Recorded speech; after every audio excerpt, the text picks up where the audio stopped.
Guys, you guys finally got what you asked for. A real person who knows what they're talking about to join the podcast today. Unlike me. You're okay. You're fine, Jake. You're all right. Yeah, don't sell yourself so short, No, there, buddy. I'm the producer. I like to give people what they want, so What is it that they want? not me. I feel like the people don't even know what they want sometimes. They want Nas. They actually asked for you a couple times. Did they? Swear to God. Now look at this. That's sick. Look at the lights. Lights are on. Okay. Yo, crazy fights this past weekend. Not as, I mean, the co-main event was nuts, but the main event wasn't as it didn't. I don't think any of us were wowed by the performance outside of like the technicality from a professional standpoint, but it wasn't like a performance fight. Like, oh, I can't wait to rewatch that fight kind of thing. But if you're a fighter, there's a lot of good stuff in there that you could take away from Leon Edwards fighting the hands, getting back to the feet multiple times, how to grab the cage if you need to grab the cage in a pinch. I'm joking, clearly. I'm joking. Wow. Even the co-main was a little more technical than I think a lot of people might have anticipated. But it was violent. It was sick. It does not take away from Yeah. how sick the co-main event was. I'm just saying, like the way Gaethje was in the first half of the fight, I'm pretty sure people thought he was going to be like that the whole way through. Yeah. Then he turned it up in the third round. Yeah. But he was just swinging wild in the first round and a half is what I'm saying, like those hooks. And then Trevor, in between rounds, told him, yo, you got to cut that shit out. You got to box down the middle, gave him advice on the uppercuts. He actually said that? Yeah. Yeah. Oh, that's some sick. along those lines. Wait, you didn't watch the fight? I didn't hear him say that. Oh, so you didn't watch the fight? I was there with you, dude. So you didn't watch the fight? Well, he had his back. He had his Help me back out turned here, to the. You want me to? Guys, he didn't watch the fight. I did. I actually rewatched a bunch of them. I watched the co-main and the main today. So you I rewatched. So you watched it That means I twice. watched them yesterday and today. And you didn't hear him say that? Wow. No. I rewatched the co-main actually. So he didn't watch the fight. Fuck this guy. What are you doing here? What are you doing here, Jake? Which fight are we talking about right now? Co-main event. No, Okay. no. That, we were just talking about that. But let's start with the main event. Let's start with Leon Edwards. He didn't let him bully him. He went out there, did what he was supposed to do. The first round, it was kind of more so to say, did he get taken down the first round? No.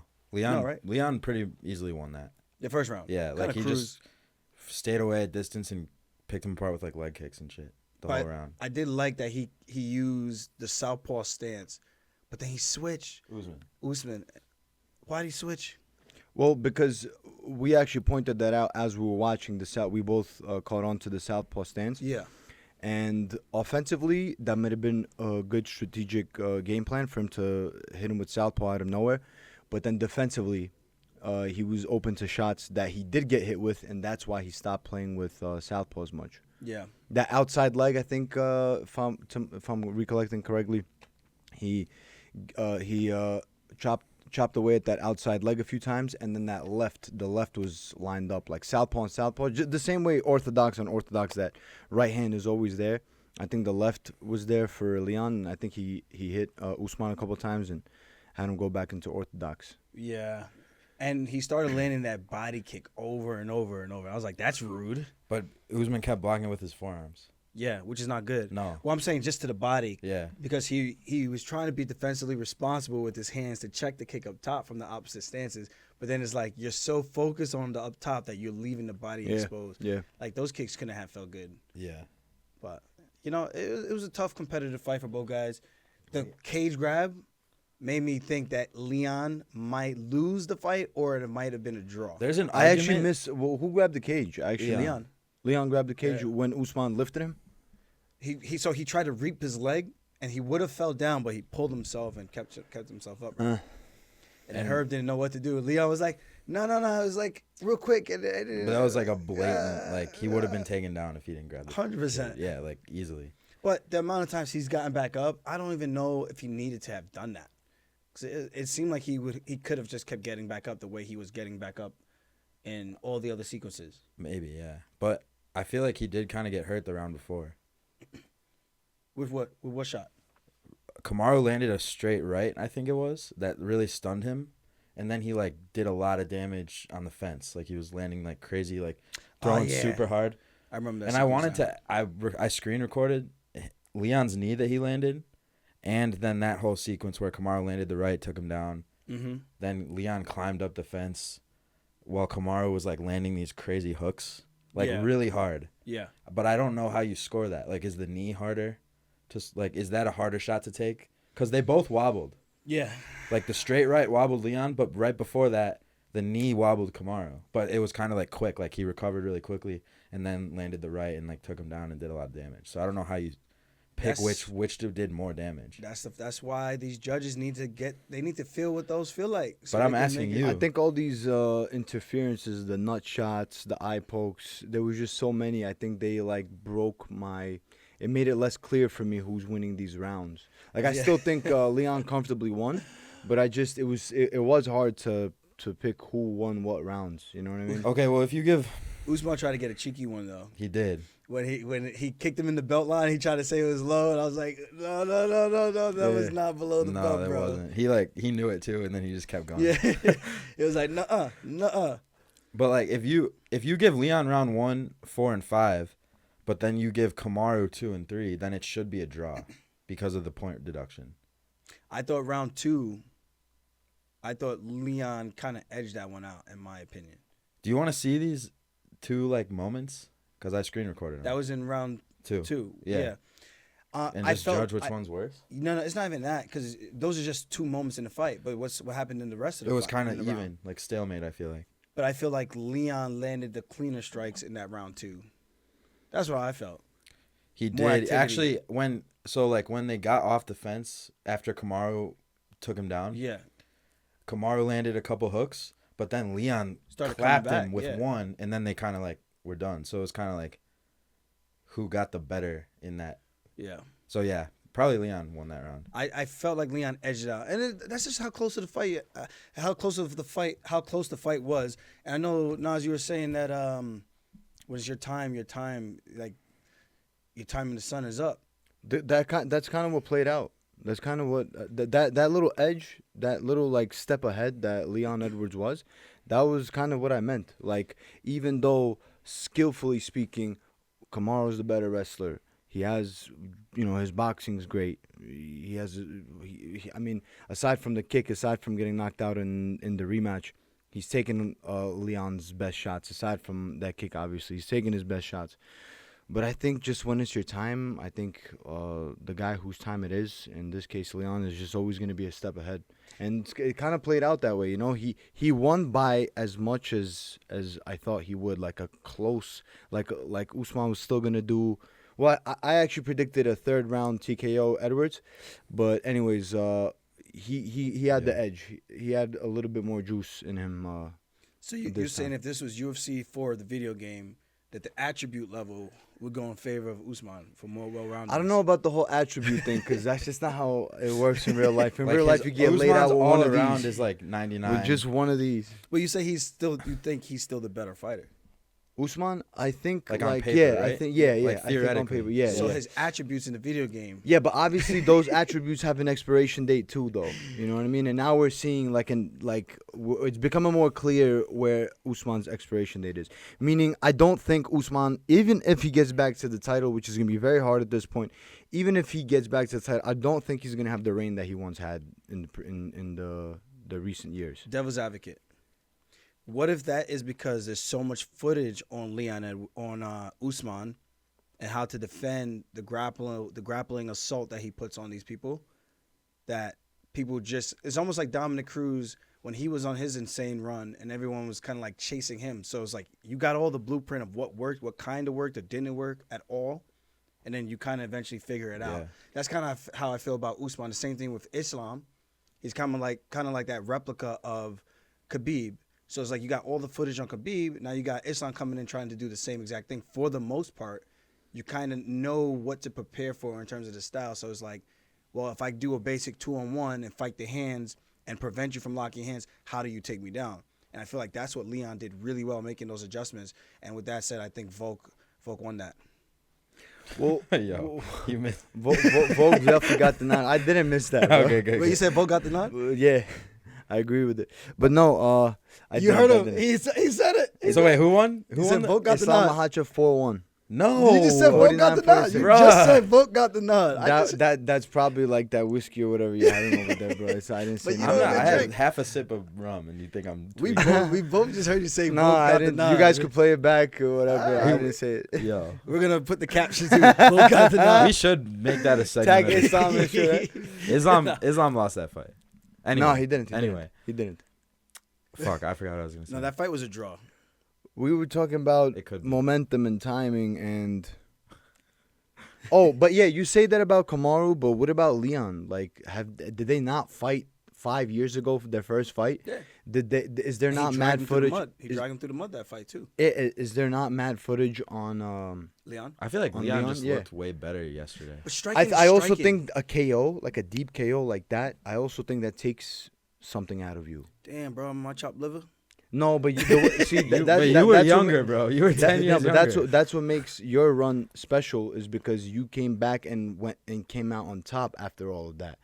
Whereas Kamaru, it's like he got that on his like 5th title defense at 37 years old. You know what I mean? You got clipped when you were in your 20s, not even in your prime. Now you're in your prime, having learned from that, and it's like Usman got clipped, winning yet another title defense, and then he gets clipped. And now that same guy is fighting him for an immediate rematch with that same momentum, with that same thought in the back of his head. I just knocked you out. I just put your lights out cold. Leon looked way more confident in all this stuff leading up. Like in the second fight, there were like times where like Leon wouldn't look in Kamaru's eyes. Like it looked like he was a little, I don't want to say scared because he's a pro fighter, but like not as confident. Like whereas this time he looked like the bigger man. Like, well, he had all the reason in the world to be. That's what I'm saying. That's what I mean by momentum. All these things that like that's all just summarizes momentum. When I say momentum, that's kind of what I mean. It's like that confidence of having just knocked out the reigning and defending champion at the time, Kamaru, and the pound for pound at the time. Pound for pound, these are like big things. He should be confident. Damn, you just be he pound for pound, headshot, dead. He couldn't wait to say that. He couldn't wait to say headshot. If I hear pound for pound, I have to say headshot, dead. Now. Yeah, it's like part of this phrase. Yeah, I don't know what the whole chant thing was about though. What headshot, dead. Headshot, dead. It's like, yeah. Wait, who said that? Leon. Damn. You got the crowd to chant that. Hey. Yeah, you can't have the crowd chant that and then show respect to Kamaru. You know what I mean? He did that after that decision fight? Yeah. That's kind of weird, right? So you didn't watch the fight? I didn't watch bro, we didn't have the volume on yesterday. We were in the same room, I thought. We didn't have it on. We were recording. Either way, it was a good fight, man. And this is what the championship caliber is about. It's a game of inches, and Leon he's got his work cut out for him, of course, being heavy as the head that wears the crown. And then you got Kamaru Usman, nothing to hang his head about. He went toe-to-toe with a guy who literally separated him from his consciousness while he thought he was pretty much unstoppable. And I'm going to say this again because I've said it before. No one in the men's division has ever won the belt back in an immediate rematch. Usually you have to have a fight in between. Now, for some reason, one of those guys have a fight in between. It's like it breaks the confidence or gives the confidence, and they come back and they win or they lose. Kind of like we were talking about GSP, Matt Serra, Amanda Nunes, the only female who lost the belt to Julianne Pena, came back, won the belt. No other guy has ever done that. Stipe and DC, Daniel Cormier. Wait, Nagano and Stipe didn't rematch, right? No, not immediate. They fought once, right? Or they fought twice? They fought twice. Oh, Stipe won the first one. Right. But Stipe and then DC, because Stipe was out for a while, and then DC fought somebody, and then Stipe ended up fighting DC again, and then Stipe came back and beat DC. So no one has ever won the belt in an immediate rematch, and this was an opportunity, and the fight was that close. So it's just one of those things. Do you feel like Kamaru didn't look like himself? I felt that way, but maybe I don't think he didn't look like himself. I just felt like in every aspect, he was just slightly less sharper. It had less pop. And again, that goes back to the momentum thing. Like, he doesn't have his momentum. Like, momentum is a strong thing, which is why, like, yesterday I was saying that would be the reason that Leon has the edge. Because, like, they shared the cage 10 rounds together, you know? They've seen each other's arsenal. So now you just go off of the last thing that happened, the last thing in the back of both their minds, and that's Kamaru getting put out. 13 rounds, actually. 13 rounds. It was a 3-rounder their first fight, and then 5, and then another 5 last night. Wow. 13 rounds with a man. What, they've shared over an hour in the cage or something like that? Yeah. It's pretty crazy. But now, Fiziev, man, what a performance from him. Nothing to hang his head about. He's one of those guys who's super dangerous throughout the entire fight, but I think in the first round, that's when he is the absolute scariest. The way he throws those combinations is like he's just cracking pads, and he throws it with what it feels like to me. He don't give a shit what you throw him back. He's punching through you and punching through your punches and your kicks just to land something heavy.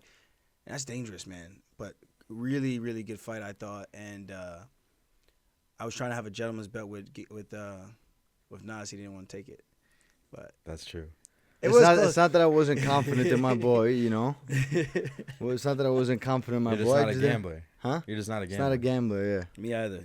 I did bet the house on Aljo, though. I'm not going to lie. I sinned that night. Yeah, that's good. But it was a good fight. I don't know what you thought, like, from a technical standpoint. Dude, Justin Gaethje, like, knows how to hone it in when it's time. Like, he was throwing, like, super wild. I was saying, like, I feel like, how does your cardio allow you to throw this many shots so hard, back to back to back, and take punches from Rafael Fiziev, like, without gassing out? And then in the third round was when Gaethje was the best. That's where he separated the experience factor, like being at that level for so long and fighting all the big names. Like Rafa is still new to that level, so he proved he belongs. But I think what separated him, like he knew how to play the MMA game better. What I mean by that is he knew when to look better, when to switch gears, when to turn it up a notch. To be able to seal, like, let's say, the second round, and what he had to do in the third round to separate himself and get the victory.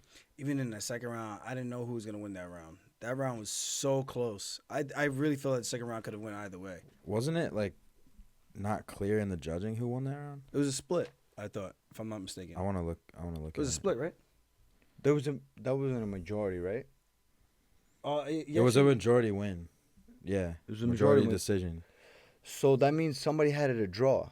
One judge had it a draw. Because that second round was so close. Right now. I mean, I'm not mad at that. It was actually 2 judges had Fiziev winning that round. And I heard one judge had it 10-8. One judge gave Gaethje a 10-8 in the third round. Yeah, I don't know about a 10-8.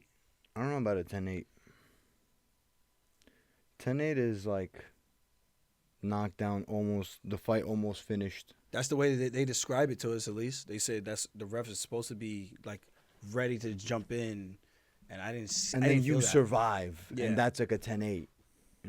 That's like equivalent to a count in boxing, like or duration in time. Yeah. But at the beginning of the third round, Fiziev looked like he was about to take over, and then Gaethje, like, for the last 4 minutes, kind of had it on lock. Start landing that jab, could not miss that jab, man. Just kept finding his eye. I was like, yo, his eye is jacked up. And then once he started going for the jab, and they stayed on it, I was like, and then the uppercuts, and then this takedown at the end of the round sealed it. And I'm like, this is all Gaethje now. But that's on.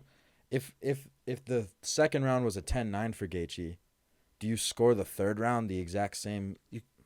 See, that's the problem. That's the question about MMA judging. Yeah, because I think they started telling judges, like, give more 10-8s. Like, so there's a discrepancy in what Gaethje did in the third round versus what he did in the second round. You can't score those two the same. You can't. It's almost the exact. It's like the second round was like toss up. You could give it to anyone and no one would really bat an eye. There's definitely, though, a difference in the judging. Like, the dynamic changed, and you see it in the last year in decisions. Like, it changed hard. And I don't know if that's for the better or for the worse, because it's better for us punchers. Yeah.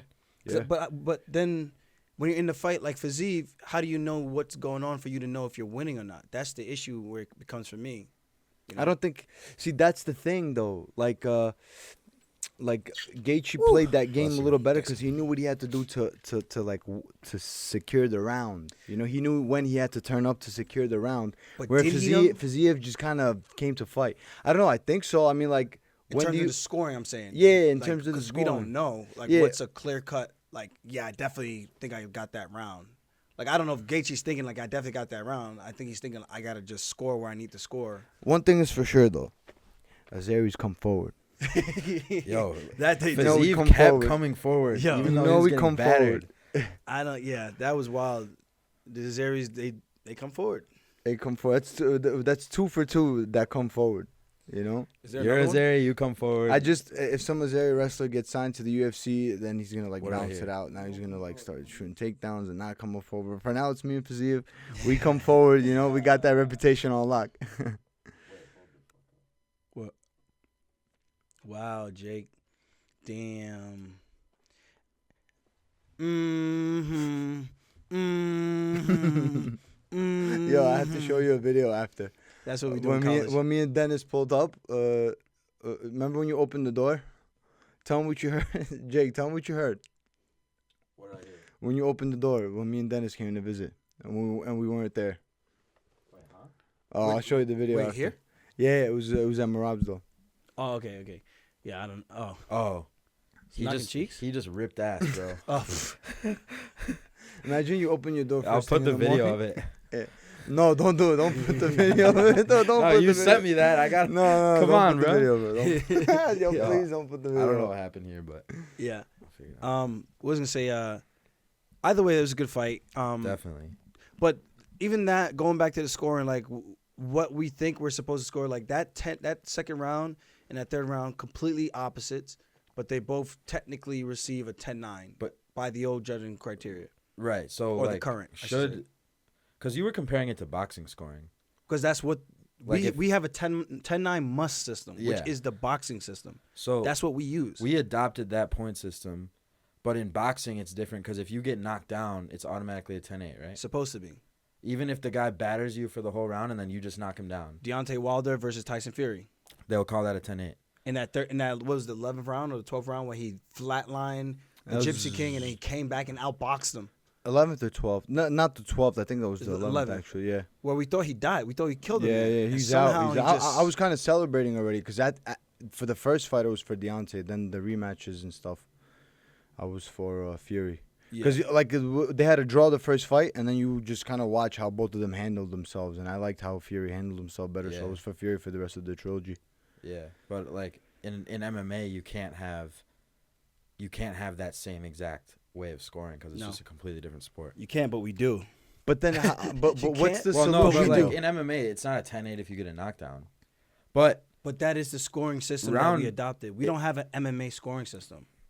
I think it's coming together slowly though. Like it's becoming more refined. Like I think, but not all the judges are on board. But I think like we know how to score a fight.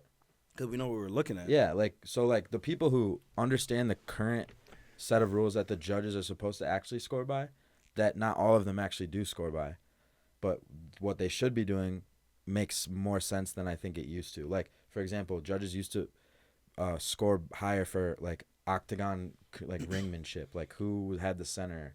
Like that was like a bigger presence and stuff like that. Yeah, like right? That today is like if everything is equal in the fight except that, it's then the last criteria. You never score a fight on that really. Today. And they say you almost never use that. But then I'll hear people saying, "Well, he was in the octagon in the middle of the octagon more." I'm like, what the hell does that mean? If I hit you more and you're standing in the middle, you just look dumb. Right. So yeah, but it depends on the fight itself too, though. There's just so many factors. It's not you're just standing in the middle, walking forward, getting hit like Chris Martinez versus Sean O'Malley. That's standing in the middle, walking the guy down in a circle like a headless puppy, and getting teed up. Yeah. But what do you get credit for? Oh, octagon control. Who's controlling the octagon? You were the guy with the footwork that you're chasing him. Floyd Mayweather. Who's controlling the ring? It just Floyd depends Mayweather. on the fight, man. Just depends on the fight. There was another situation with I forgot who Dotson fought, and I remember Dotson. Yeah, was it? I think it was a Dotson fight. Just a while back, I remember thinking it went one way because of the guy coming forward and having like we said that cage presence, and then they gave the nod to whoever was the other guy. I don't remember what fight it was, but my point is sometimes like that, like Conor McGregor, when he comes out, like you see his presence. You're almost like ready to give him the round just from him just bouncing around the way he's coming forward in his fights. But it's not the case for everybody, you know? Dude, I don't know. I don't agree because I just think if you step into the cafeteria, because we judge fights by the schoolyard. What if there's rule. no punches thrown? No punches thrown. But some people don't look at it how you look at it. Some people look at it as if you're going backwards, you're pussy and you're running away. Yes, exactly. So I'm beating you just off that. Yes. Even if you landed more punches on me. The Nick Diaz mentality. So exactly. If you're backing up, you're losing the fight, which makes no sense. But if I'm tagging you up and then making you look stupid, I don't get in what universe could you do that in any, like if you did that in any cafeteria or any playground, who's giving you the nod and say, yo, they're going to look at your face and be like, nah, bro, you got. You got lit up. No one's saying, oh, damn, but you ran the whole time. But look at your face, look at my face. You see what I'm saying? That's what it comes down to. Who's doing more damage? And obviously some people bruise more than others. Thank God our judges are not people from a cafeteria, though. No, of course not. Some of them judge like they are. But this is the way human nature. We went from takedowns don't score as much anymore because now we're saying, okay, you took me down, but what did you do with the takedown? If you didn't take me down and slam me, where that's impactful if it's a street fight, because it's a fight. We're judging this as a fight. Mm-hmm. Like that's the criteria. It's a sport, but at the same time, it's a fight. So if we're in a life or death situation in a fight, who's winning that fight better in that situation? Like if there were no judges, no rules, let me not even say no rules, but there's no judges, no one to save you to jump in.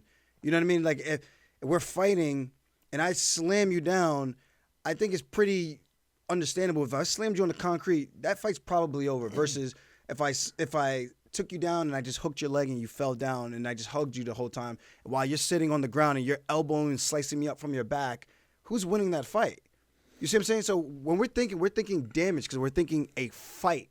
That's why we say control is not the same like in wrestling. You could take someone down in wrestling, you could keep them down, and we know the point scoring system. I grab the wrist, 2-on-1, I ride the ankle ride, and I'm breaking you down. You get back up, you escape, I take you back down. We understand what's going on there. But for a fight, what we understand is I punch you or hit you, and I'm trying to knock you out. That's the end goal, to make you submit. That's the end goal of the fight.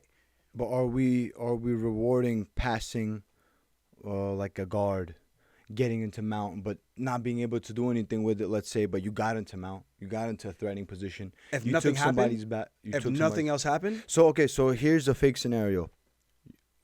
Person A comes out, lands one jab.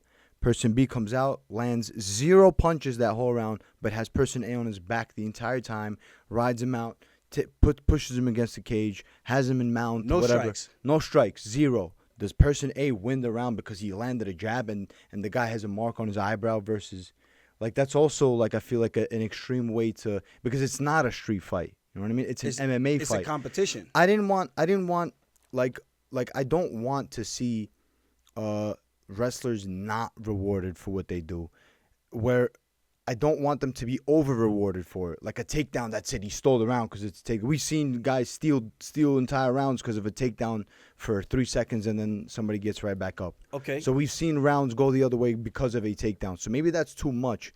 But is not rewarding wrestling or grappling in mixed martial arts, is that the right way to go? But then what about that loudmouth Danny Sabatello, who literally lost the same exact way that you're saying? Got the takedowns, did no damage, but the moment the Stotts got out and was able to hit him a couple times, he ends up winning the round. I gotta watch that fight. I didn't watch that fight. I can't comment on. The example you gave, one jab, that's basically not that much damage. Like no, okay. Let's say even if you throw one punch. How is that jab? What if I break your nose? You throw one punch. What if I broke your nose on that jab? What if I broke your nose on that jab? Okay. Let's say you did. Let's say you come out. The first thing that happens is you land the jab. But then I take you down and I'm controlling you the whole round. The whole round, you are under my control. A slam takedown? Okay, I took you down. There's no slam. I didn't do damage with that slam, but like I took you down and I'm controlling you the entire round. Versus 0 damage done at all. Okay, yeah. One jab that split my eyebrow open versus a 4 minutes and 59 seconds of wrestling, control, passing, advancing, and all that stuff. It's a jab for me. Listen, that's music to my ears as somebody that loves to throw punches. That's music to my ears. But my point is that's almost like not fair to MMA. Like MMA has to be like equal. I feel like it is. Equal judgment. I think it is. You know what I'm saying? Because the concept, if damage is held at the pinnacle, it's like of scoring. Bro, I don't care. I'm coming forward. If you have 4 minutes and 30 seconds of control time and you took one jab and you don't get a couple punches in there. Yeah. You lost, that whole bro. time. Like if you're not just throwing a little couple strikes and you have someone's back or something, like Danny Sabatello. and you know the rules of how they're judging. Danny Sabatello. Yeah, exactly. How do you not throw any damage? Awful, bro. If that's what it is, if this is how they're judging fights now, it only favors me. You know? Which is good. But because I don't even back out of parking spots because I only come forward. I'm in one time. No, I had to get my shit towed from Costco the other day because I remember they told me you got to reverse if you want to get out of the parking spot. I said I don't back up. I only come forward, baby. Wow. Nah, but I agree with that, man. I think the reward has to go towards the guy who's looking to do damage, not who's looking to. That's what I would say. The guy that's looking to finish the fight, the guy that's actually coming for a fight, not to there's a difference between outpoint coming you. for a fight versus what is being done in the round. Coming for a fight and still getting beat the hell up. Yeah, right? that's what I'm saying. So you could be coming for a fight, like you came forward and did a Chris Montino. Like you came for the fight, but the fight found you. No, but that's not even what I mean. I'm saying like if you're gonna take somebody down, you better be landing some elbows and trying to put this guy away. Or threatening submissions. Submissions. You know, you don't take them down to rest and then hope that the decision favors you because you were able to finally drag them on the mat after getting pieced up. Like I said, there's just a lot of factors. It's not just A or B. It's not the guy that's moving is better now or the guy that's coming forward is better. It's just how the fight goes. But that's why we need them at once. Yeah. Like you guys are giving the round to Volkanovski because he's landing more punches with Islam on his back. Where I see it as, bro, the fight could be done at any moment because the threat of a choke is there. But see, that's a hypothetical The threat of thought. the choke was there, but he had his. But hands we watch the what. time. But you're talking about damage now, right? No, I'm just saying. But we watch what he did with that entire 3 minutes and 24 seconds of control. 3 minutes and 24 seconds of control. There was probably one real attempt of trying to actually submit him. And then when he got his hand strapped and started getting punched in the face, he didn't really do much to try to advance the position or to say, I don't care if you punch me, I'm going to finish the fight. Like, you see what I'm saying? Like, you saying, like, okay, this is a position you could actually end the fight, but he didn't use it for that. Bro, that's like rewarding foot stomps, you know? It's like saying foot stomps are doing damage. Dude, the punches if you look at it, they look like They were all right. They were all right. No, every time he landed the punches, you close your eyes. Me? Yeah. No, but also he's like, I didn't see nothing. Oh I my think God. Islam knew like if he stayed there and just held him there, they're probably gonna score it for him, which is like why that rule should be there. Like you shouldn't just Islam shouldn't just stand there and hold him. He should try to finish the fight or try to do damage. Even my situation with Jan when I had his back for 3 minutes and about 54 seconds or something like that, and I went for multiple submission attempts. I couldn't finish because he would go 2-on-1 freeze my hands. But then I tried to come to mount. He stopped me from coming to mount, and I landed damage. I threw some strikes from the back. I threw elbows from the back control. But I'm actually using the advantage of that position for the fight, for trying to finish the fight. And if you're going to put someone in a submission, it's like, all right, we're doing jiu-jitsu now, not combat, just jiu-jitsu. It's That's such crazy. a crazy sport. There's just so many different ways to look at it, you know? I'm just sitting there thinking like what you're saying. I'm just thinking to myself like, yo, it's so crazy because what you're saying is 1,000% reasonable. But also what I'm saying is also like, it also makes sense. And it's like, what kind of jab is it? A Gaethje jab? No, but I'm saying now go figure out that round. To me, it's like, yo, the jab in the beginning, like I'm saying like some guys even cut open easier. Yeah, they cut open easier than others. So it's like, okay, GSP beat Johnny Hendricks, right? Let's think back to that for a second. I don't know if you saw that fight. Johnny Hendricks, GSP. People are like, look at GSP's face. True, but look at GSP's body of work over the course of 5 rounds versus Johnny Hendricks. Johnny Hendricks had some good moments, and the rounds that he won were more dominant than the rounds GSP won, but GSP still won more rounds. He won 3 rounds to 2. Yeah, you, because I don't know if you were watching because Johnny Hendricks won that fight. You think Johnny Hendricks won that 100%. fight? Yeah. I mean, bro, that's just what it is. It's just 2 different perspectives. That's and what not I mean. because of his face. You guys not think Volkanovski won from doing this and going, yeah, fuck yeah. And it's like, oh, wow, yeah, he's winning the round. Yeah. No, he's not. He's fighting in Australia. Of course he's going to go put him in Dagestan. You're going to have the same effect. They're going to wild out when he locks in the body triangle. It's like, oh, yes, he locked it in. But even when we watched it, like even rounds 1 and 2 that I thought was a lot closer, I was like, oh, nah, Islam definitely won that round. So you think Johnny Hendricks won? I think Johnny Hendricks beat GSP. I even think Johnny Hendricks beat Robbie Lawler. I think Alexander Gustafsson beat John Jones, the first one. Damn. I feel Dominic Reyes actually beat John Jones in that fight as well. Yo, I literally disagree with you on everything. You just dropped a huge bomb on the MMA world. It's I'm only going by what I feel is the way that the fights are supposed to be scored. Like, I'm not saying I'm not a judge, but if that were me and I went and watched it back, I'd be like, damn, I feel like I kind of got bested. Like, even when I fought a Sunset, it was very close in a split decision. And then when I watch, I'm like, I'm counting up the strikes. And I'm like, I can't get my head around how I lost this fight by outstriking this guy 2-1. That don't make sense. Because that was the old rule set. That was the old rule set. But now I'm looking at those fights. I'm like, well, these guys did more damage, and not because he bruises easier or less. I just felt they landed more per round. As I'm counting up the strikes and watching it as a judge, I'm like, well, if I was a judge and I was counting these strikes, who would I give the round to? I'm like, okay, first minute. I watched the first minute. I go, who won the first minute? And then we're all in consensus. Reyes. Or we're all in consensus. Gustafsson. Then you watch the second minute. I'm like, so how is it possible for him to win that round if we just gave him 3 minutes or 4 minutes out of that round? So no, you're right, though. You're right. There's probably fights out there that if we sit down together and rewatch, you probably change my opinion on a lot of, like, I didn't watch Johnny Hendricks and GSP in years. I don't know. I don't remember why I scored it towards GSP.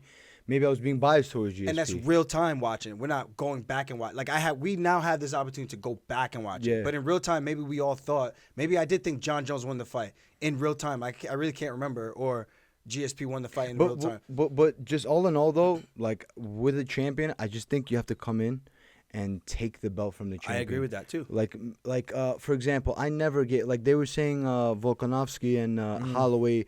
Let's forget about 2 and 3. No, I mean, he beat. Wait, the first one. So it was a very passive fight. You know, it was a very passive fight. Couple of low kicks, a lot of movement. But I don't think that you take the belt from a champion by having a passive fight. You need to come in there, do damage on the champion, finish the champion. Like convincingly beat the champion? Convincingly beat the champion. Okay, but like then you're judging this fight off this past body of work. You're bringing these old fights into this fight when you say that. Which fight? So if let's say Volk, right? Whoever, let's say Yair, if they have a really close fight where not a lot of strikes are landed and it's very like both guys are not brawling and acting crazy, and it's, let's call it a boring fight, and then they give the decision to Yair, you're saying that Volk should be champion because Yair didn't convincingly beat him? Even if Yair won 3 rounds to 2? Well, what does that contradict, though? Because what I said? So what you're saying is Volk, because he has 7 title defenses, he should have to get the crap kicked out of him to lose his belt, versus having that fight judged as its own individual fight. You see what I'm saying? I think the champion is defending, right? The champion is defending. Like Israel Adesanya, he gets criticized for like having boring fights, but these guys can't figure him out enough to cut him off the way he needs to be cut off to corner him into a fight that they want to happen. You could get in that ass though. Huh? You would get in that ass. Me? Huh? I come forward, bro. You know what it is. The sky's blue, Nazim comes forward. You know what it is. But you see what I'm saying? I'm the bonus man. So if Pereira and Izzy had a boring fight and it was a 3-2 unanimous decision for Pereira, you think that's bogus? Because Izzy is defending his belt and you should have to convincingly beat the champion. I know what both of you are saying. I know what you're saying. I know what he's like saying. If you and Henry, I don't disagree with what he's saying. I'm just giving you what I think it is. Like I'm not disagreeing with that at all. I actually don't disagree with almost anything that you guys. Like, you ain't climb up top of this mountain and beat me. Yeah, you ain't come to the top of this hill and beat me. But like you're fighting the reigning and defending champion. Like, come take the belt. Come show yourself as a champion. Don't have like a passive fight where you match him, and it's like, okay, I landed 3 more jabs, so now I got. You're the saying belt. I don't think the belt goes all the way. You prefer it that way. So it's not like yeah. It's not like musical chairs. Like, you ain't sit in that chair before I did. Yeah. Like, and go. Good luck trying to prove to me that you sat in that chair before me. Good luck. Yo, that ass though. Because I never said Volk won that fight or that round. You did actually. It's on video. It was 4-1 Islam. but it's on video. No, it's not. I could literally clip the part where you said it and post nothing else, and then it's on record that you said it. Everyone's gonna come for you, bro. It's not on there. That's the clickbait right there. It's on video. We wouldn't. It's on 3 different microphones, 4 different Dagestance, Jake don't might come do for you me, like that. please. I will do you like that. I wouldn't do you like that. I 100% will do you like Jake that. might do you like Dude, that. I go for views. I don't give a fuck. Shit. We don't get views because he curses all the time. That's not were why we allowed don't to give curse? views. I might have said the F You gotta word. bleep it, beep it. In the first 2 minutes, they say. I was good for those minutes. But Speaking of bad judging. Nah, and don't get me wrong. What I'm saying about this, I just had a great I know segue. we talked about this for way too long. I think there's a middle ground. I just think if you take someone down and it's not a substantial takedown, like if you didn't slam me, bro, then how is that an impactful takedown? It shouldn't count for much. It's just a change in the position of the fight. Like I could have tripped and it's a change in position of the fight. You capitalize on it, but did you capitalize on it? Or did you just hold me down? But if I beat you up or you render me defenseless and I can't do nothing for the majority of the round and you land more damage, like naturally, if you hold somebody down, you're thinking, I'm about to beat the crap out of you because that's what we're trying to do. We're fighting. So if you do that, you win the round. But if you sit there and just hug somebody from behind and you throw like these small knees or just try to foot stomp and this other guy's wailing punches on you, I'm giving it to the guy who punched you in your shit. Just like New York style, like, yeah, I punch you in your shit. I feel like you're cursing too I feel much, like, yeah, I got you. I got you. You feel me? Punch him. Yeah, exactly. Like, you feel me? You feel me? You're cursing too much. Like, that's how that's how we try and give it. Like, when I'm in the fight, bro, I'm like, I'm gonna use my wrestling, but the moment I get a chance to punch him right in his shit, I'm gonna punch him right in his shit. You know? And I'm gonna elbow. Yeah, bro. Like, even with Dillashaw, when I hit him with that back elbow, I'm like, yeah, That was so I get hook points for satisfying that. to watch. You know what I mean? So that's the way I'm thinking in my head. I'm like, yeah, they think I'm just wrestling. Nah, no, sir. You're gonna have a headache after that. Okay. Bink, Speaking of bink. bad judging. You gotta add the sound of bink, bink, Speaking bink. of Got bad to hit him with judging, that Marge. Did Roman get robbed? Nah, Roman.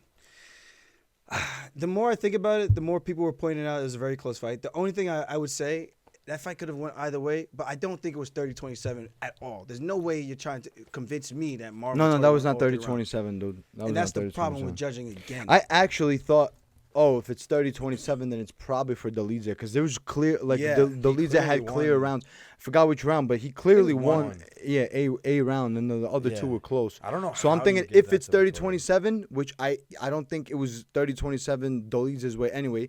But if the judges think it's 30-27, I'm like, okay, Dolidze got this. Then when I heard Marvin Vittori, I had the same reaction as Merab and Aljo.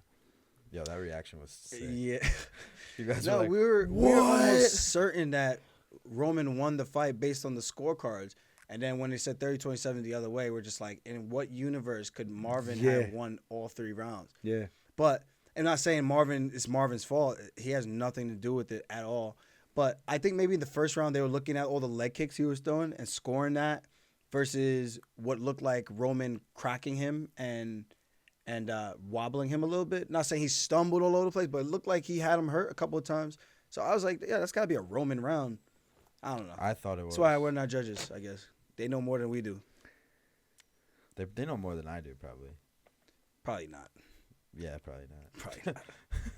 Maybe some. I'm not. I don't want to be extreme here, but I know some of the judges, for the most part, they're not like lifelong martial artists, so they're not always advancing their skills, at least from what we see.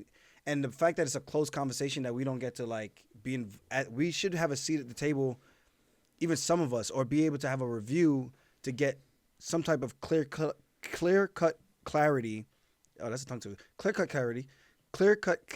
I can't even say it. Say it 5 times fast. Clear cut clarity.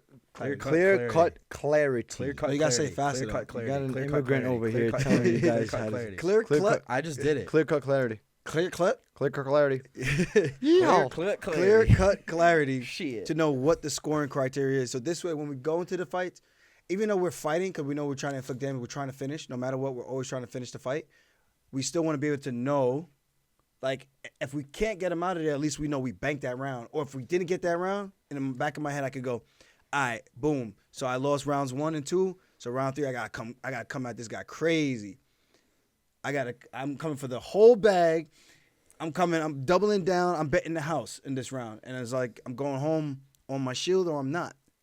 Because knowing that you need that finish. But we don't have – you can't have both fighters be like, yeah, I think I won that round. Yeah, I think I won that round. That's a problem. Like open scoring? Then they say that it's going to hurt the morale of the fighter. I'm like, nah, son, if you tell me I'm losing, I'm going to yell at you. I'm going to say, F you, F you, F you. You're cool. F you, F you, F you. No, I think they say. And then I'm coming back and going after my opponent. I think the argument against it is if you're up 4 rounds, why are you even going to try in the 5th You're going to coast. Which guys already do that if they think they're up 4 rounds. Exactly. And so they could that be logic makes no sense. But they might not be. So then we'd get a better fight in the 5th round. Yeah. They might be up it might be 2-2. They just think they're up 4 rounds. Yeah. If Usman's thinking he's losing that fight, does he come out crazy in that 5th round trying to put it on Usman Leon? thought he was winning the fight? Actually? I don't think he said last night. He said he thought he did enough to win. He's not wrong in that because those rounds that Leon won, we all thought he edged it out. We didn't think like he hands down won that round. He must have thought like the control time did something in the 5th round. Yeah. But Leon, he didn't do any damage. Leon did a lot of damage. This is the problem that we're always going to have. I don't think this is going to change anytime soon. So Roman didn't get robbed? I don't think Roman, he got robbed for 30-27. I think it was a really close fight.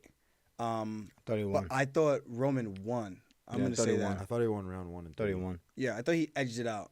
I think if he hit some takedowns, he would have separated himself and definitely secured the decision. But then again, if it's 30-27, even if he secured takedowns in the 3rd round, then what's his name still wins 29-28, which is that would be even crazier. I'm just surprised he didn't try to take it to the ground at all because I feel like he would have done better down there. I feel like we're forgetting judges are humans. I feel like they also take mental breaks. They zone out like, okay, main card is coming. This is probably like their 15th fight that evening or whatever, like their 8th, realistically the 8th fight. Judges for the whole night? No, they take breaks. Because I was going to say, that would be very But it's still a long night.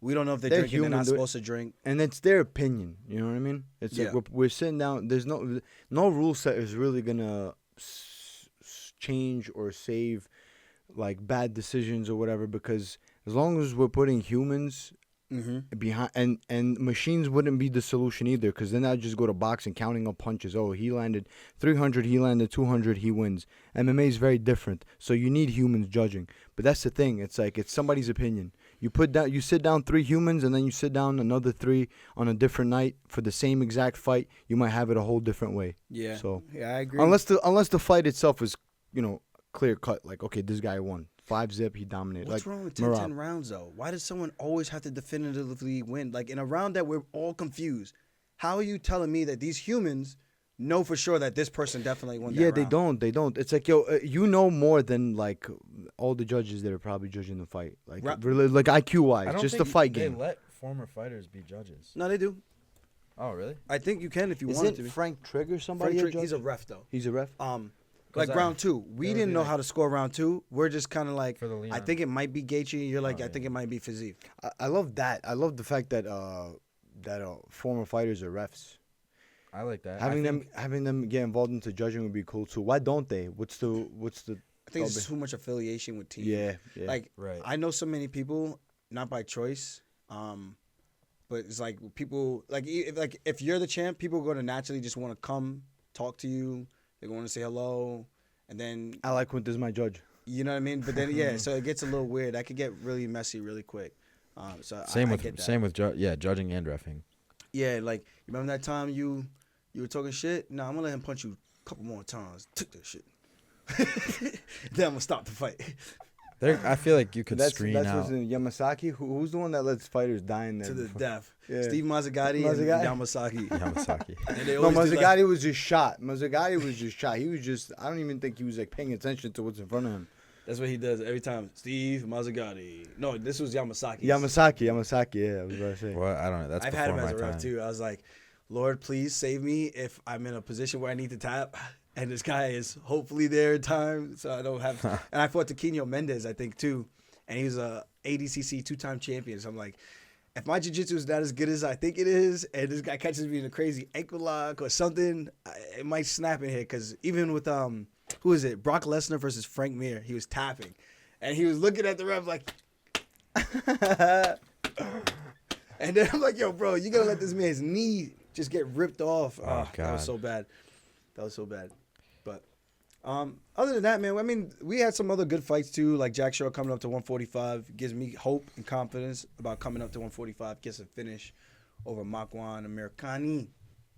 I thought he looked really good. Back and forth, which it should be. Coming up a weight class, getting adjusted. It's like Nas when he's finally going to go up to his true weight class at 185. Stop being weight bully. You brought this on the podcast. Yeah. I'm not a day over 180, all right? I feel like you could even go down Where?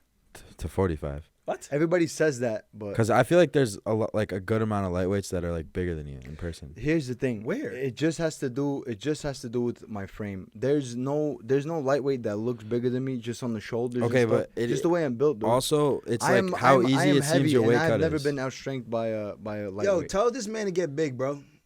Tell him. Yo, I'm feeling some type of way right now because we about to step outside and see. No, we're not. We got mat space in the garage. I know exactly what time I'm it just is. feeling like he's like, yo, get big or go to 145. I'm like, yo, what?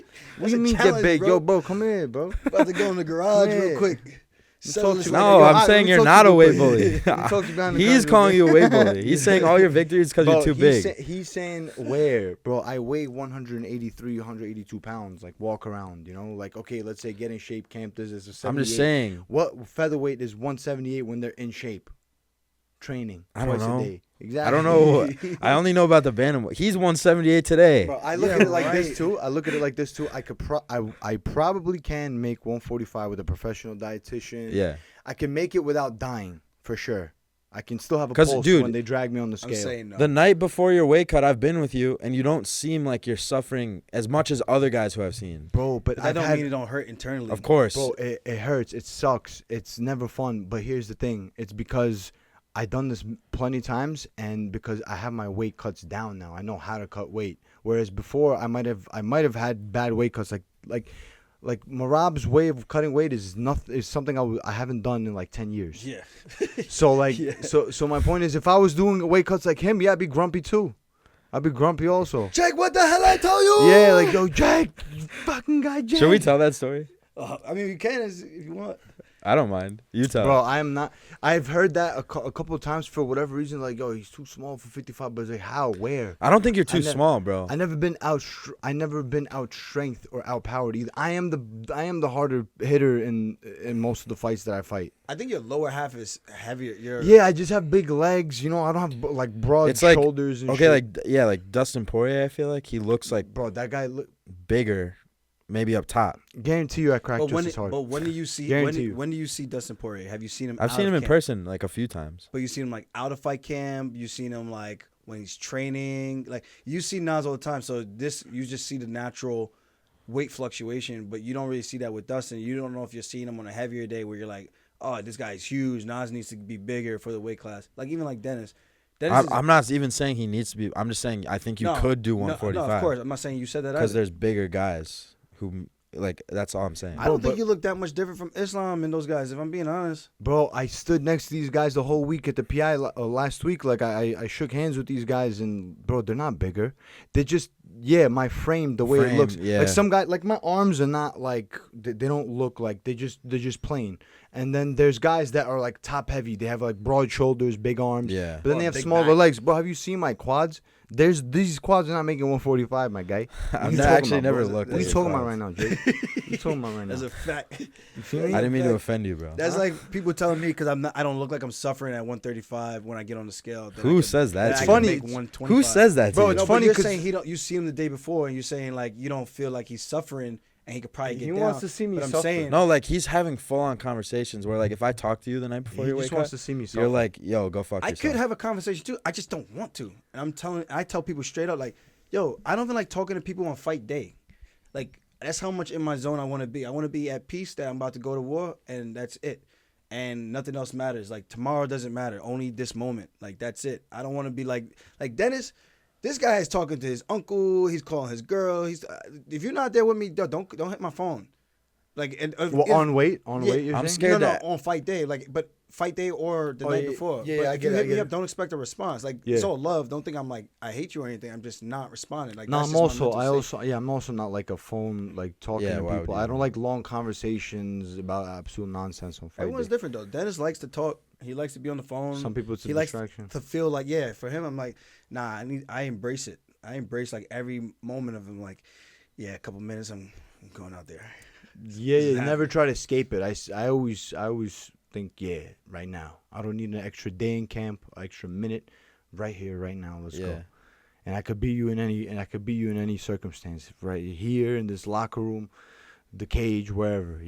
That's just my type of mind frame on fight day. I think everyone's different. It's funny because I never. That's true. Yeah. I always get told that I could make 45 when I'm about to make 155. Like I'll be 158 and it'll be like the morning, or like I'll be on the way to cut my last few pounds. Like looking kind of small for 55. I'm like, I'm 3 pounds away from. That's when you look like the weakest. Yeah. Yeah, you did such a great job with your weight cut. Like you did it really on point. You barely need to even use like any real water reduction type of method, like how I like my last fight. I think what was it, 8 pounds in the sauna or something like that, or in the sauna blanket. It's a lot for you. It's another like thing. That's another thing, bro. I don't like to cook in the sauna. I like to work out. I'd rather walk on a treadmill. But you like to cook in the kitchen. Depends what. In the cage. You like to cook. Yeah. Chef Nas. Yeah. You know what I mean? You gotta cook. Let that boy cook. Already. Hold up, let him cook. We got 4 minutes. We don't really have 4 minutes, but I'm gonna say we got 4 minutes. 4 minutes of what? Till it's an hour. I don't know if there was anything else that we had. Yeah, I want to give a shout out to Makayev though and Jake Hadley. Hadley's a bad man, bruv. I'm not gonna be able to sleep tonight and be like this. With my blanket thing, like, Jake said I could make 145. No. That's like me telling Dennis he can make 135.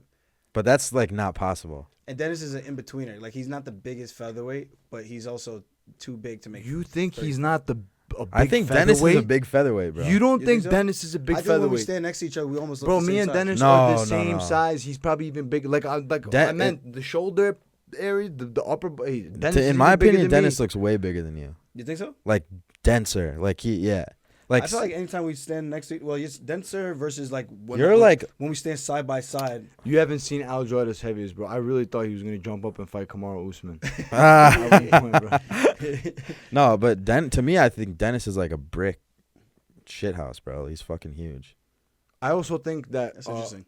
That there's weight classes, like for example, maybe I don't cut 50 pounds to make 55, but at least whatever I cut now, I can have longevity in. Like I'm taking shots on the chin. You know, I'm eating shots. I'm getting back up. Maybe at 45, that's true, I get hit with the same shot that I got hit on a few weeks ago. I'll probably stay down. You know. Yeah. So I really feel good, comfortable at 55, and to my memory, nobody's ever outstrengthed me at 55. Wait, so when Dennis and Nas take pictures next to each other, you think Dennis looks bigger than Nas? No. So I'm confused. Because whenever I take pictures with Al and Dennis, I always get told. Okay, let's put it this way. I know my own body and I know what it is. No, of course you're a 55er. There's no lower half in the picture. Mm-hmm. It's only us, and we're both leaning on a table like this. My arm here, like this area, you probably will think I could even make 135. Nah, 45. 45, 35, whatever. My reach is not crazy for my weight class either. It's actually not a good reach. I think for you, it's like 69, 70. That's like literally standard. Like that's literally the average for that height. Like your wingspan is supposed to be your height. Yeah. Anybody that has longer is known as positive ape index. So they have a longer reach than their height. I don't have that gift. My reach is my height, if not shorter. Same thing as my body. Like, I might not look like a big lightweight or something, but I definitely am not a small lightweight. I cut just as much as everybody else, probably more. Yeah. I got up to 170. You know what it is, too? There's the top guys at lightweight, they have such a different range in, like, body type. Like, you have a Michael Chandler and then, like, a Justin Gaethje. Exactly. And a you and a... And then a freaking, what's his name? 6'4", Tarantula. Yeah. He's 6'4". Jalen Turner. Bro, he's 6'4". The guy obviously looks like he could fight at 205. He's 6'4". He could be a heavyweight if he needed to, but he's just not. His frame is just not. And that's my point. No, I mean, yeah. I'm just saying I think you could make 45, but I think you're a lightweight, obviously. I think. That's all I'm trying to say. I think you could have a better piece of camera equipment. You're right. Was there anything else that happened in the MMA space? I'm trying to think. Oh, Colby Covington pulling up. That's going to be the next fight. I don't know if you want to do some early predictions, what you think about that matchup. Does he deserve that even? Probably not. But he is the next guy in terms of the rankings. They don't want to give it to Bilal for what we think is obvious. I don't think Bilal should have tweeted what he tweeted. I don't know what he tweeted. What did he say? He said he got it because he's white. No, he. Oh shit. Man, I don't want. I'm like, damn, you thought. And you know, and like, it's gonna sound contradictory because my teammate was like very like politically. Merab was very politically driven, but I personally don't like not race, religion, politics. I don't like any of that. Like to be a conversation at all in any form in this sport. So if he said that, it's weak. That's whack. I feel bad for Bilal though. Like I'm sure he's pissed when he heard that. Well, he can't get the fight with Hamza because Hamza is now at 85er. What they're saying. Now they're gonna do Shavkat. They said for Bilal. And Bilal. So now he fights Shavkat. Well, if he beats Shavkat, then he gets his chance. I mean, look at me. They tried every way, angle, shape, and form to not give me a title shot. Yeah. You know, they gave it to the guys who beat a 42-year-old, Piotr Jan. They gave it to him. And they gave it to Jose Aldo, who came off of a loss over Marlon Moraes. Yo, that's actually crazy. It's a crazy story. Yeah. You know, so Bilal's going to get his opportunity. And when he gets it, he just needs to make sure he don't shit the bed like I did my first time and hope for a disqualification and then try to redeem it. And then that would not be the way you want to go. Act your way. No. Just hopefully when he does get his chance, he's ready. And that's the most important thing. If I had any advice to give him, I'm like, I would not use the race card because that's a slippery slope, especially they don't like that. They don't like that one. Nobody really likes that. Even if it is true, people don't like that. Everybody's gonna get aggravated. Everybody all around is just gonna get aggravated by that comment. Like you win nothing with that comment. It makes you look worse. Yeah, definitely. It doesn't. Whether it's true or not, like point is, it's gonna aggravate everybody. It just has to be substantially true for you to go that, because it's like, yo, you jumping off of a ledge right now. Because it's also like, there's the edge, you jumped off of it. That's not why. Like everyone knows that's not why. They they don't like Bilal because they think he's not engaging to the fans. Well, he's engaging with the fans. They don't like his fight style. That's what I'm saying. Like when he's fighting, even though he did have a knockout TKO win in his last. No, fight. I don't criticize his fight style too much. I think he's all right to me, but just. All right, so we're gonna go do a marathon of Bilal fights upstairs. We're gonna hold you to that. I want to make sure you don't fall asleep. Oh yeah. You're bogus I know for what that. you're gonna do right now. You're gonna. That's gonna be like 8 hours of footage, bro. Okay. Right. So you tell me. Good. But in his last fight, I good. felt like he heard the criticism, and then did something about it. But they're worried that he's gonna go back and do that again, and they're worried even with me. Like they know they like me outside of the space, but they know for the sport they would rather have someone who's a striker who's gonna go in there and mix it up, stand toe to toe, and try to get a knockout. Because that's what they want to see. Right. And they don't want someone coming in and just dominating for X amount because, one, they pay you more. I feel like this is a lot of game that I'm going to give away, but I think this might come back and shoot me in the foot. So I'm going to just cut it here. I'm going to say just leave it on the fight style. It's just not appealing to the fans. And if you understand what they're looking for, you can either do it or you can just keep doing what you're doing and keep winning until you can't be denied. And I think that's where Bilal is. Just keep winning until you can't be denied. But what is exciting, though? What is exciting? I mean, they want to see a guy, forward. Someone coming forward. Coming forward, baby. A Fiziev. They want to see a Gaethje. They want a Poirier. They want those type of fighters, and that's fine, because that's what most people understand anyway. When you start grappling, even a if lot you're of people gonna don't understand what's going on. I think there's big. I absolutely love wrestling and grappling. As much as I talk about coming forward and hands, this, that, like I absolutely love wrestling and grappling, and I like I said, I am for making that as important, just not too important, like a takedown. Still important to me. Anyways, the predictions. Colby Covington of 4 years ago, I would be very confident going into this matchup. But Southpaw with versus Southpaw too. But this whole magic momentum thing, slight edge to Leon. Imagine Colby winning the belt though. Oh, that'd my be so goodness. sick. That'd be the would be sickest sick. day. That would be something in the shades of like, in the form of like McGregor. And then if the pinnacle when he was snatching the belt from Aldo and raising it and all that. Plot twist. Gaethje, I'm not Gaethje. Covington is not a striker though. He's a grappler. So if he does get the belt, that kind of just shits on everything we just said about Bilal. But Colby does other stuff to make up for that. Dude, Yeah. he That is throws and he throws in volume. Look what he did to Robbie Lawler. But even outside of that, like the whole shtick that he does, he's a lot more like that. Where it's like you're not gonna be entertained by his fight style, you're entertained by his shit. Whether you want to see him win or you want to see him. But if knocked out. the way Colby talks raises the stakes so much, 100%, that it makes you more engaged in the fight, even if he's gonna just wrestle. Greetings, you know? nerds and virgins. Yeah, like, and then like, but also. I feel like you said Colby of 3 or 4 years ago. I think he wins. I think Leon made so many improvements in the grappling department that we saw yesterday, and I don't think Colby's a better wrestler than Kamaru. And Kamaru had a hard time getting. Nah, but the way he does striker, it, his approach and the way he mixes it is a little bit better than It's Usman different. to me. Yeah. Don't forget, Usman got him in the boxing. Like he dropped him in the boxing department. The wrestling was and the size. Yeah, the size and the difference, 'cause size Colby's thing. not a big welterweight.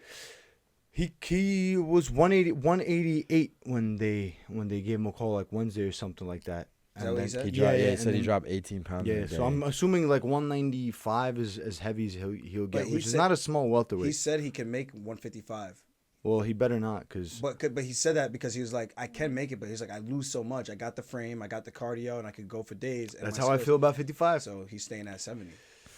Like even when he stood next to Usman, you could see who the true welterweight is in terms of size. But Usman is a big dude. No, Usman is a big welterweight is what it is. Yeah. That guy stood in a stare down with Blachowicz. Yeah. They weren't far off. No. Yeah. They weren't far off. That's crazy. Yeah. So this is a lot. I feel like Leon will win though if they fight. You think so?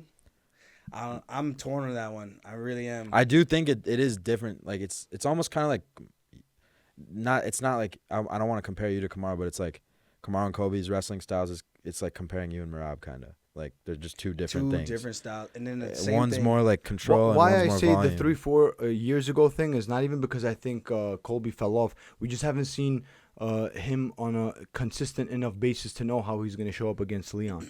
Whereas in 3-4 years ago he was more consistent, and it's like Colby's on fire. He got it. He still got it. We've seen him against Masvidal, a really good striker. Now the only thing about that is Leon is the bigger striker compared to Masvidal, who's used to be 55. Leon can't make 55, so that's what I'm thinking is going to be the difference in that striking department. And he's going to fight a bigger guy who's going to be just as good of a striker, and whether or not he can get him down multiple times, and he's going to need to have that Merab-like pressure, which Colby has shown in the that he's got that crazy bedroom cardio. He says incredible. Plus, if Colby, if Colby's not a, if I Colby's said not- incredible. I said incredible. I said incredible. Pause. I'm Pause. gonna get you a napkin. Pause. You got a napkin? Nah. Oh damn, I'm sorry, bro. Yo, bro. What? He said incredible. I lost my train of thought. You shut your mouth. You shut your fucking mouth. I think we'll go with that, bro. Honestly, Who do you got? I'm torn on this, man. I like both guys, and this was the problem with me. Man, I want Colby, bro. because I know all these people, so it's just like, am I gonna go against my own country? You know what I want? Am I gonna go against my old country in the States? Colby. I don't want Leon to lose, but I want Colby to have the title somehow. I want him to be spawned with the title without Leon having to lose to him. And then I want Conor to beat Chandler at 170 and get the 170 title shot. That would be and insane. him and Colby go back and forth That on would be the press insane. conference stage That and would build be up the biggest, insane. most trash talking fight of all That is time. crazy. And then Jake White. Conor somehow wins. Jake White. Somehow Conor wins, and then Islam fights him for the double championship at 170, and that's like 4 million pay-per-view buys, biggest Islam's fight calling ever. out Leon right now. Yeah, Islam wants that double champ. He's like sick of everyone saying Volk won, like you. Islam. Wait. Say that again. Islam. What? Islam's sick of all the slander from you saying that he lost to Volk, So Islam is not sick of no slander. No, because you said he lost to Volk. So he's mad at you. I never. So now I never said he. Now he wants to get the double I literally never he said wants that. to go up a weight Because class and I beat still Leon. think even with that review, that 45-minute review of that fourth round, was it? I still think did review Makhachev that had a for a comfortable 3-2 win. So because, but I have it on. All I have on camera. If I'm gonna have problems, I'd rather have it with Australians than Dagestanis. Because All I have on camera right now, brother, is you saying, "Nah, Volk won that fight." 49-46 is not even conversation. If Conor beats Colby for the title somehow, that's the biggest pay-per-view of all time, first of all. And then Islam comes up and fights Conor. You got that whole Conor Khabib thing. That doubles that not doubles, but it outdoes that in pay-per-views. And then you got the two biggest pay-per-views of all time. Wow, Jake White for sure. You're right. I should. I think a Colby versus Conor build-up would literally like the TV would everybody's TV would just shut off. I think it would be like almost as big as like you remember when the Floyd and Conor build-up was going, and it was just like world tour giant outdoor arenas filled with people, and it was everywhere. Conor saying "fuck the Mayweathers." Yeah, I was at the Barclays. I pulled up to Barclays. That's actually sick for the press conference. That was But that was out of the four press conferences. That was my least favorite one. If I was at the Toronto one or at the what was it the first one? Yeah, the Toronto one is the one I would really like to have been at. Dude, all of those were sick. I'm saying that the Conor and Colby trash talk would be so viral. It's just cool that we're living in these times right now. Yeah, because one day there won't be a Conor making fights anymore. And it's not even that. We're in the thick of it. That's the craziest You're part. in the thick of it. In the thick of it. In the thick of it. Into the thick of it. All right. I think that's it, man. I think we had. So you got Colby. I'm not picking nobody. I definitely want Colby to win. I would like to see him win. 51-49, Leon Edwards. 55. 50-44 in Minnesota. That's what Colby said he did to Jorge. Yeah. Yeah. Thank y'all for tuning in. We're gonna make sure Nas makes 145 for his next fight. We're gonna make sure Jake comes correct. They're gonna figure it out and see who's really a 45er in the I'm definitely not a 45er. I'd be lucky to make 205 right now. All right, guys. Peace. Wait. No, we'll do. Is it this? Yeah, I can't really do it right now. Peace, guys. This is how I'm feeling right now. I'm from Alien Mars.